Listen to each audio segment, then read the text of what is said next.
사랑의 하나님 아버지, 하나님이 생명의 호흡이 담겨있는 말씀을 받습니다. 말씀이 우리 삶에 생명 되게 하여 주시옵소서. 우리 삶이 살아나는 역사가 있게 하여 주시옵소서. 예수님의 이름으로 기도드립니다. 아멘. 오늘은 기도의 마음을 회복하려면 이라는 제목으로 빌립보서 말씀을 통해서 함께 은혜를 나누도록 하겠습니다. 우리 성도님들 꾸준하게 하시는 것들이 좀 있으십니까? 어떤 분들은 정말 꾸준하게 걸으시더라고요. 비가 와도 걷고 날씨가 맑아도 걷습니다. 하루에 10,000보, 12,000보 채우시려고 정해놓고 걸으시는 분들도 계시더라고요. 어떤 분들은 음식 관리를 참 철저하게 하십니다. 본인의 건강을 위해서 먹을 거 먹고 안 먹을 거는 딱 안 먹고 그렇게 꾸준히 식단 관리를 하시는 분들을 보게 됩니다. 열심히 꾸준히 공부하는 학생들도 많습니다. 여러분, 이 꾸준함이라는 게 사실은 굉장히 쉽지 않은 것이거든요. 근데 우리가 꾸준할 수 있는 이유가 무엇일까요? 무엇이 우리로 하여금 꾸준함을 계속 추구하도록 또 실천하도록 만드는 것일까요? 약간의 각오도 사실 필요합니다. 각오가 있어야지 꾸준히 무언가를 할 수 있죠. 어쩔 때는 약간의 강제력이 필요하기도 해요. 그래서 혼자는 결심이 약하니까 누군가와 같이 책을 읽거나 모여서 스터디 그룹을 통해서 공부를 하거나 아니면 누군가와 같이 모임을 만들어서 운동을 하거나 이렇게 꾸준함을 유지하기도 합니다. 그러나 정작 이 꾸준함을 우리 삶 속에서 계속 유지할 수 있게 해주는 것은 사실은 미래입니다. 이 꾸준함이 미래 우리 삶을 바꿀 것이라고 믿기 때문에 내가 바라고 원하는 미래에 지금의 이 꾸준함이 분명히 도움이 될 것이라고 생각하기 때문에 이 꾸준함을 해나갑니다. 미래가 없이는 꾸준할 수가 없습니다. 물론 삶 속에서 여러 가지 계속해서 하는 것들이 있어요. 게임, 유튜브, 어떤 분들은 막 도박, 이런 것들을 꾸준히 하십니다. 근데 이런 것들을 계속해서 한다고 해서 이걸 꾸준함이라고 말하지 않습니다. 나는 유튜브를 꾸준히 보고 있어. 나는 도박을 꾸준히 하고 있어. 이렇게 이야기하지 않는 거죠. 이런 경우는 오히려 중독이라는 표현을 씁니다. 그것에 중독되었다. 왜냐하면 미래와 별로 상관이 없기 때문에 그렇습니다. 즉, 우리의 미래를 조금 더 좋게 그리고 아름답게 만들어줄 수 있는 그런 것들로 우리의 삶을 채워갈 때 그것을 꾸준하다 이렇게 이야기하더라는 것이죠. 영적인 우리의 삶 속에서도 영적인 꾸준함이 필요합니다. 하나님께 말씀을 통해서 더 가까이 나아가는 꾸준함도 필요하고요. 하나님께 우리의 마음과 우리의 정성을 다해 드리는 찬양의 꾸준함도 필요합니다. 그리고 하나님 앞에 기도하는 꾸준함도 필요합니다. 그런데 우리 삶 속에서 이런 것들을 꾸준하게 유지하기는 참 어려운 것 같습니다. 그래도 우리가 매주 예배를 드리니까요. 예배에 나와서 말씀을 듣고 말씀을 듣다 보면 어느 정도 공감도 가는 것 같고 괜찮은 것 같고 그러면서 말씀을 조금씩 듣게 되기도 합니다. 찬양도 따라하다 보니까 또 찬양대의 찬양을 통해서 마음이 열려지면 찬양 속에도 그래도 한 걸음 더 가까이 나아가게 되는 모습들이 있어요. 근데 꾸준하게 계속하는 것이 제일 어려운 것, 전 기도라고 생각합니다. 기도는 내가 해야 되는 거예요. 말씀은 듣다 보면 들려요. 귀로 들어옵니다. 귀를 막고 안 들으려고 노력하지 않는 이상은 들려오는 부분이 있다는 거죠. 찬양도 귀로 들려옵니다. 그리고 듣다 보면 그 선율이 예쁘고 아름다워서 더 공감하기가 쉽습니다. 근데 진짜 기도는 내 마음 깊은 곳을 꺼내놓는 것이거든요. 그게 기도인데 이 기도를 하기가 쉽지 않습니다. 사람마다 각자의 삶의 환경도 달라요. 지금 나에게 중요한 것도 다릅니다. 그래서 기도는 정말 내가 혼자 하나님 앞에 1:1로 해야 하는 것인데 그런데 이 1:1의 시간을 갖는 것이 쉽지 않은 것이죠. 그런 면에서 저는 기도가 꾸준하게 하는 것이 제일 어려운 것 같습니다. 그러나 우리의 영적인 삶 속에서 이런 꾸준함을 만들어주는 것들, 이런 것들은 우리에게 필요하거든요. 그게 무엇인지 오늘 말씀을 통해서 우리가 알 수 있습니다. 그럼 이 사람이라는 존재를 생각해 보면요, 늘 시간의 영향을 받습니다. 우리의 삶에 정말 많은 영향을 주는 것이 우리의 시간입니다. 어떤 사람은 과거의 영향을 지나치게 많이 받는 경우가 있어요. 과거에 갇혀 산다고도 하죠. 과거에 상처가 있고 실패가 있어서 스스로를 굉장히 작게 여깁니다. 나는 이 정도밖에 안 돼. 난 부족한 사람이야. 그래서 너 더 뭔가를 발전적으로 할 엄두조차 내지 않는 사람들이 있어요. 과거의 영광과 추억에 머물러 있는 사람들도 있습니다. 그땐 좋았지. 이런 회상을 주로 많이 합니다. 근데 이렇게 과거에 갇힌 사람은요, 새로운 미래, 또 새로운 어떤 꿈들을 꾸면서 앞으로 나아가기가 참 힘듭니다. 현재에 갇혀있는 사람도 있어요.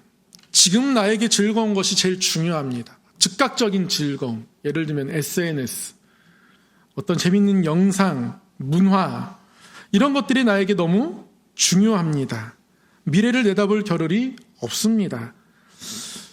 그래서 이런 현재에 갇힌 사람은요, 늘 이게 가장 나에게 중요한 거야, 이거가 나에게 가장 행복해, 이렇게 생각하면서 즉각적인 즐거움만을 추구합니다. 이런 삶을 살아가는 사람들을 향해서 어떤 사회학자는 지속성 없는 행복을 반복적으로 추구한다, 이렇게 요약해서 기술하기도 합니다. 이런 사람들은요, 자기를 성찰하지 않습니다. 내가 어느 방향으로 나아가야 하는지 방향 감각을 잃어버리고 맙니다. 현재도 중요합니다. 그리고 과거도 사실은 중요해요. 그러나 현재의 것들과 과거의 것들에 갇혀버리면 모두 다 미래를 바라보지 못합니다. 이 미래를 바라봐야 우리가 힘을 얻을 수 있거든요. 오늘 사도 바울이 이런 고백을 합니다.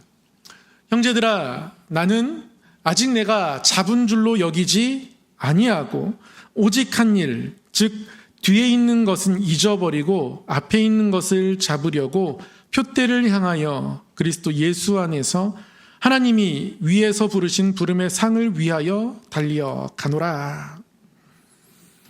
어떤 시간 속에 서 있는 한 사람, 바울의 모습인데요. 그러나 시간에 갇혀있지 않은 모습들을 발견하게 돼요. 그럼 사도 바울은 누가 뭐래도 정말 꾸준하게 사역했던 사람입니다. 그럴 만한 환경을 살아가던 사람은 아니었습니다. 그럼 사도 바울이 복음을 전하는 것에 뛰어납니까? 아주 좋은 달란트를 가지고 있습니까? 여러분, 그렇지 않아요. 그럼 사도 바울이 복음을 전하는 그곳들에서 늘 도전받던 것들이 있습니다. 늘 공격받던 것들이 있어요. 첫 번째, 예수님과 같이 다닌 시간이 없다. 다른 사도들은 예수님과 보낸 시간이 있는데 저에게는 그렇지 않다. 그의 이력이 사도로서의 정당성을 나타내기에는 영 아닙니다. 더군다나 그는 글을 잘 씁니다. 그런데 말을 잘하진 못합니다. 그러니까 말에 능하지 않은 거예요. 복사기가 있는 것도 아닙니다. 어떤 글을 막 전달할 수 있는 그런 네트워크 환경이 있는 게 아니에요. 당시에 가장 영향력 있는 메시지를 전하는 도구는 말입니다. 사도 바울은 말에 능하지 않아요. 그럼 말에는 능하지 않은데 어떻게 저런 사람들이 예수님이 세우신 사도라 할 수 있겠느냐? 늘 불리합니다. 거기에다가 전하는 곳곳마다 회당으로부터 엄청난 핍박이 가해집니다. 로마 당국자들 입장에서 보면 언제든지 반역죄로 고소할 수 있습니다. 그럼 사형이에요. 가는 곳마다 환난과 핍박이 기다립니다. 여러분, 그의 삶의 환경이 결코 쉽지 않습니다. 그런데 그는 꾸준하게 복음을 전하더란 말이죠. 어떻게 그렇게 할 수 있었을까요? 오늘 말씀 가운데 나타나 있습니다. 사도 바울은 이렇게 고백하죠. 나는 아직 내가 잡은 줄로 여기지 아니하고 오직 한 일, 즉 뒤에 있는 것은 잊어버리고, 뒤에 있는 것은 잊어버렸다 합니다. 내가 지금까지 살아온 나의 지난 과거들을 잊었다 이야기하는 거예요. 과거들을 통째로 잊어버렸다 이야기하는 것은 아닙니다. 사도 바울에게 있어서 다메섹 그 길에서 예수님이 그 교회를 핍박하는 자기 자신을 찾아와 주신 것은 누가 뭐래도 말할 수 없는 은혜입니다. 잊을래야 잊을 수가 없습니다. 여러 번 그날의 고백을 합니다. 핍박자였고, 그리고 강도와 같았던 나를 하나님 찾아와 주셨다. 우리 주님 찾아와 주셨다. 이 고백을 몇 번이고 합니다. 그에게는 잊을 수 없는 기억입니다. 사도 바울이 잊은 것은 무엇이겠습니까? 자기가 잘한 거예요. 잘한 거. 여러 곳 다니면서 여러 교회를 세웠습니다. 복음을 심었습니다. 어려운 가운데 포기하지 않고 세웠어요. 근데 그것들을 다 잊어버리겠다 이야기하는 겁니다. 이렇게 이야기하면 서운할 수 있죠. 내가 열심히 했는데 그걸 다 잊어야 한다. 그거 기억되지 말아야 한다. 여러분 이거 얼마나 서운한 일입니까? 여러분 그렇지 않습니까? 우리 성도님들, 많은 성도님들이 우리 성암재단을 위해서 눈물로, 땀으로, 수고로 헌신하셨습니다. 그걸 잊어야 한다. 이렇게 말씀하는 것, 어쩌면 한 개인에게는 서운하게 들릴 수도 있습니다. 잘못 생각하면 30년사, 35년사, 40년사 펴내는 교회들 아니 잊어야 하는데 왜 기록하고 기억하는 거야? 잘못된 거 아니야? 이렇게까지도 말할 수 있습니다. 그런 뜻이 아니죠. 우리의 수고, 아름다운 것들은 기억되어야 합니다. 여러분 사도 바울의 선교 여행도 다 기록되고 기억되었잖아요. 어떤 걸 말씀하는 겁니까? 내가 나를 높이는 데 사용되는 그 모든 것들은 잊어야 한다라고 말씀하는 겁니다. 그게 잊어야 지난 시간의 십자가의 은혜가 보이거든요. 그리고 아까도 말씀드렸지만 우리는 미래를 통하여서 힘을 얻어야 합니다. 사도 바울은 그것 가지고 힘을 얻거든요. 14절에 뭐라고 말씀해요? 표대를 향하여 그리스도 예수 안에서 하나님이 위에서 부르신 부름의 상을 위하여 달려가노라. 사도 바울이 목적지가 분명하다는 것을 알 수 있습니다. 사도 바울의 목적지가 어디입니까? 하나님의 집이에요. 그 목적지를 향하여서 그리스도 예수 안에서 거기에 가면 하나님이 부르신 부름의 상이 있음을 압니다. 그게 보여지는 거예요. 그 미래의 날들이 보여지니까 지금 여기서 꾸준하게 복음을 전할 수 있는 겁니다. 그러니까 이게 보여지는 것이 매우 중요합니다. 우리가 어디로 가고 있는지 아는 것이 너무너무 중요하다는 말씀이에요. 거기서 하나님의 부르심에 상이 있다는 것을 아는 것이 너무 중요합니다. 그런데 이게 보여지지 않는 경우가 많습니다. 과거는 우리가 경험한 것들입니다. 현재도 우리가 겪고 있는 것들이에요. 여러분 경험만큼 확실한 게 무엇이 있습니까? 내가 겪었던 것들이니까 그것들이 나에게는 너무 확실한 기억이고 확실한 느낌들입니다. 미래의 것들은 그렇지 않습니다. 그래서 미래의 것들을 확신하게 바라보기 위해서 우리에게 무엇이 필요하냐면 믿음이 필요하고요. 성령의 역사가 필요합니다. 그리고 그것을 바라보기 위해서 우리가 먼저 해야 하는 것은요. 뒤에 있는 것을 잊어버리는 겁니다. 뒤에 있는 것을 잊어버리고자 하면 그 자리에 믿음이 자라고 성령이 역사합니다. 예수님의 십자가가 보이고요. 그 은혜가 보여요. 그래야 그 십자가의 빛이 내 앞날까지도 비추어서 내가 지금 어디로 가고 있는지 하나님이 나를 어떻게 기다리고 계시는지 보여지게 되는 겁니다. 내가 아버지의 집을 향해 가고 있고 아버지의 집을 향해 가고 있는 이유는 하나님의 자녀이기 때문에 그런 거예요. 내가 어디로 가고 있느냐가 곧 나의 정체성입니다. 오늘 시험 공부를 하고 있다면 그의 정체성은 학생일 겁니다. 여러 직장의 일들 때문에 고민하고 있다면 그는 직장인일 겁니다. 오늘 저녁 메뉴를 고민하고 있다면 그분은 주부일 겁니다. 즉 어떠한 미래를 바라보고 있느냐가 우리의 정체성입니다. 그 미래를 바라볼 수 있는 것이 너무너무 중요합니다. 그러나 삶 속에서 우리는 그날을 바라보지 못하고 그것을 바라보지 못해요. 때로는 과거에, 때로는 현재에 묶여버리고 맙니다. 그럼 넉점반이라는 시가 있습니다. 저는 우리의 삶의 모습들을 아주 잘 보여주고 있다고 생각이 돼요. 그리고 동시에 우리의 갈 길도 이 시가 보여주고 있다는 생각이 듭니다.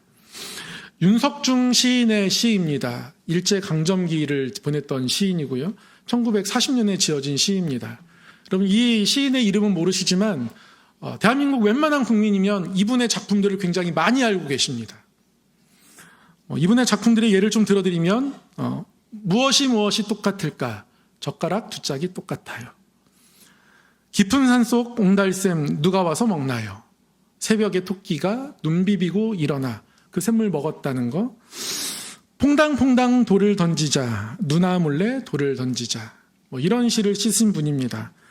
그 만화 주제곡의 작사에도 참여하셨더라고요. 많은 분들 아실 것 같은데요. 외로워도 슬퍼도 나는 안 울어. 캔디.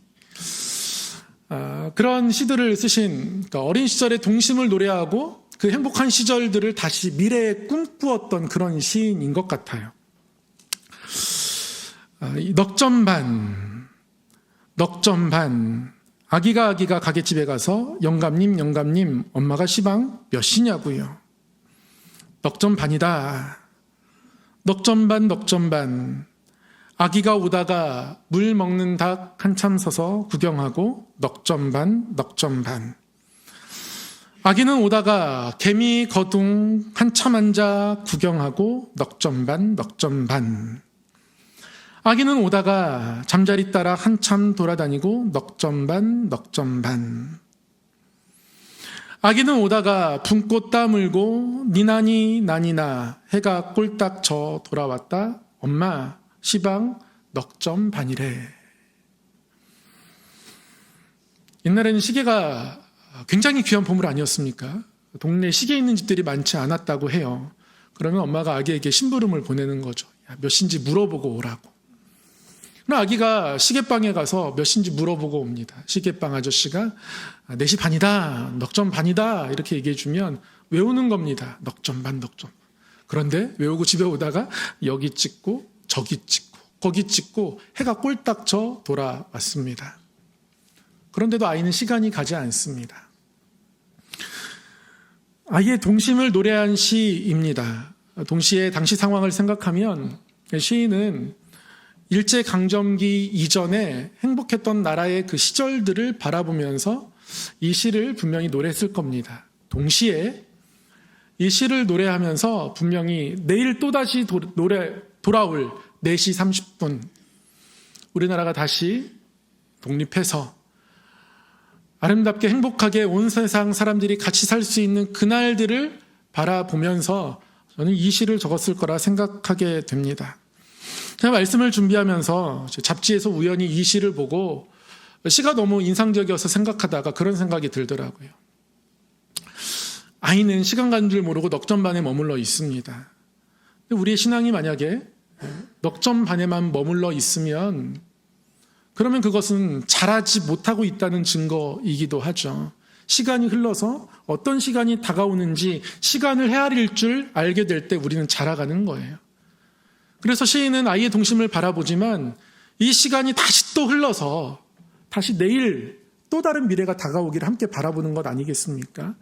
동심이 동심으로 끝나지 않고 또 다른 내일의 약속처럼 다가오는 것이 시인의 마음이었던 거죠. 그러니까 과거에서 4시 반을 바라보고 미래에서 4시 반을 바라보는 걸. 그럼 우리가 그래야 되는 겁니다. 과거에서 내가 한 것들을 잊어버리고 십자가를 바라보고 그 십자가를 통해서 내일의 4시 30분, 내일의 십자가를 함께 바라보는 겁니다. 그게 우리의 영적인 성숙함의 모습이에요. 그럼 다윗이 하나님께 귀한 기도를 드린 적이 있습니다. 다윗이 하나님께 성전을 짓고자 하나님께 귀한 마음을 먹고 하나님 제가 아름답게 전을 짓고 싶습니다. 그런데 하나님께서 거절하시는 거예요. 솔로몬을 통해서 받겠다. 그런데 하나님이 다윗의 마음을 받으셨습니다. 그 대신에 약속을 주겠다. 너의 왕위를 내가 견고하게 해주겠다. 나에게 집을 짓겠다고 하는 너의 마음이 너무 귀하다. 내가 너를 위해서 집을 지어주겠다. 더 이상 사사 때처럼 이 나라가 힘들지 않게 하고 너의 왕위를 내가 견고하게 하겠다. 하나님이 약속을 주셨단 말이죠. 중요한 건 이 약속을 받은 다윗의 기도입니다. 약속을 받았으면 그 약속이 이루어질 텐데요. 약속을 받았기 때문에 하나님 앞에 더 기도하는 모습을 볼 수 있어요. 이렇게 기도했습니다. 주 여호와여 오직 주는 하나님이시며 주의 말씀들이 참되시니이다.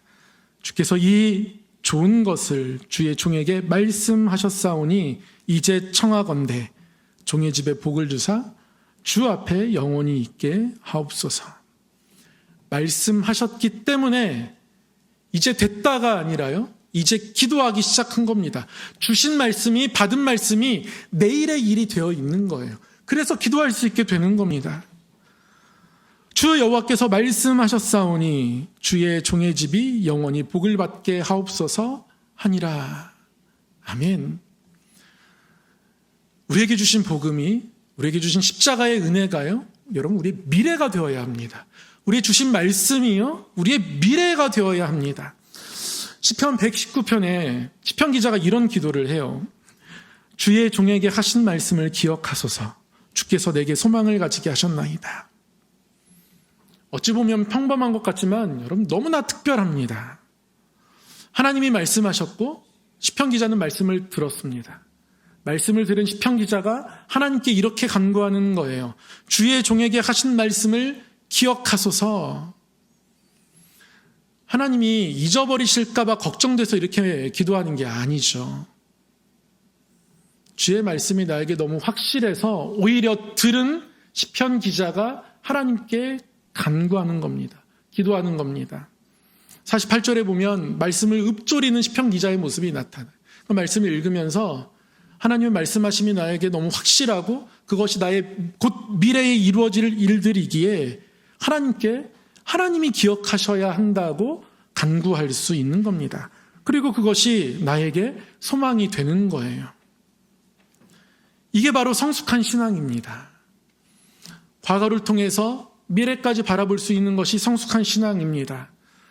전에도 말씀드렸지만 우리가 예수 그리스도의 십자가와 부활을 믿는다면 다시 오실 주님을 믿지 않을 수가 없습니다. 이건 하나입니다.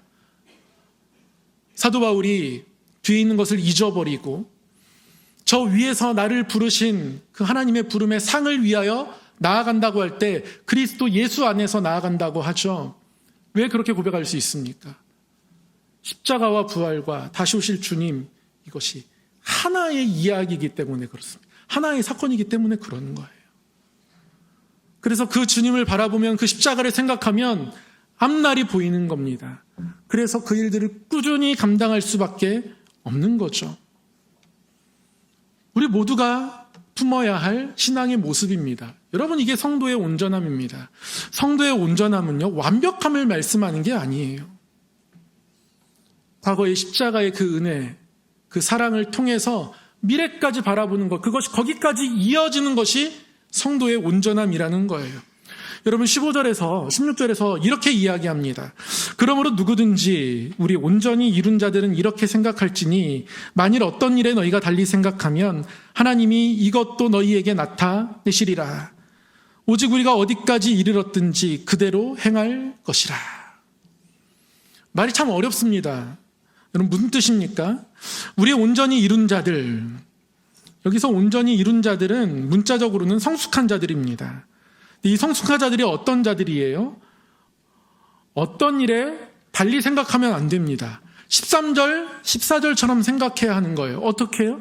뒤에 있는 일들은 잊어버리고 오직 앞을 바라보면서 나아가는 겁니다. 뒤에 있었던 나를 높일 수 있는 것들이 계속 쌓여 있으면 결국 앞날 가운데도 그러한 시간들을 추구하게 되어 있습니다. 우리는 시간에 묶일 수밖에 없는 연약한 존재들이에요. 그래서 그것들을 잊어버려야 한다고 말씀합니다. 16절 말씀, 우리가 어디까지 이르렀든지 그대로 행해야 합니다. 우리가 지금 어디에 와 있든 여러분 그대로 행해야 합니다. 그렇지 않으면 스스로 지치고 기도가 끊어지게 돼요. 신앙생활을 1년 했든 3년 했든 평생 했든 모태신앙이든 우리 성함교회 1년을 출석했든 5년을 출석했든 10년을 출석했든 20년을 다녔든 어디에 이르렀든 상관이 없습니다. 늘 이렇게 해야 합니다. 뒤에 있는 것은 잊어버리고 나를 높이는 것들은 잊어버리고 그리고 앞에 부르신 부름의 상을 향해서 그 십자가의 은혜로 바라보는 그 아버지 집을 향해서 우리가 살아가야 한다 말씀하고 있는 겁니다.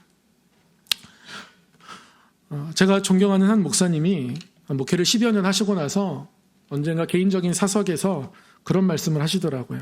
한참 후배인 저에게 남궁 목사, 교인들이 나를 지겨워하는 것 같아.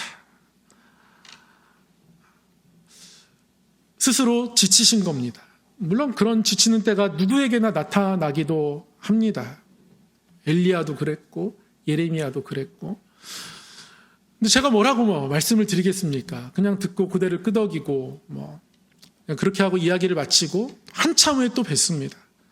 근데 정말 다른 이야기를 하시는 거예요. 목회는 지금부터야. 이러면서 나이 한 60을 먹고 보니까 이제 목회가 보여 하면서 다시 이렇게 살아나셨어요. 그래서 제가 목사님 그때는 엄청 힘들어하셨는데요. 이런 대답을 드렸습니다. 그랬더니 그 목사님께서 그런 얘기 하시더라고요. 내가 한 걸 잊어버리면 되더라고. 이런 얘기를 하시더라고요. 이러한 망각이 우리에게 필요합니다. 근데 우리 정반대일 때가 많아요. 기억해야 할 은혜를 잊어버릴 때가 많고요. 잊어버려야 할 나의 공로, 나의 좋은 모습들, 인정받았던, 칭찬받았던, 자랑할 것들, 그것들만 기억할 게 많은 거예요. 그러면 우리가 어디로 가는지 목적지를 바라보기 힘들어집니다. 우리 시야가 다 흐려지게 돼 있어요. 여러분, 기도의 마음을 회복하려면 어떻게 해야 합니까? 이 사도 바울의 마음을 품으면 됩니다. 오직 뒤에 있는 것을 잊어버리고 그러면 십자가의 빛 아래에서 앞날의 새로운 것들이 보이기 시작합니다. 하나님의 집이 보이고요. 그것이 우리의 영적인 상태를 더욱더 온전하게 만들어 간다는 거예요. 오직 우리가 어디에 이르렀든지 이렇게 살아가야 합니다.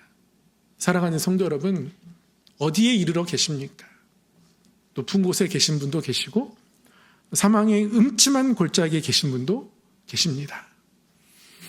하나님이 함께 하시는지 잘 느껴지지 않는 무덤덤한 길을 가고 계신 분도 계실 겁니다.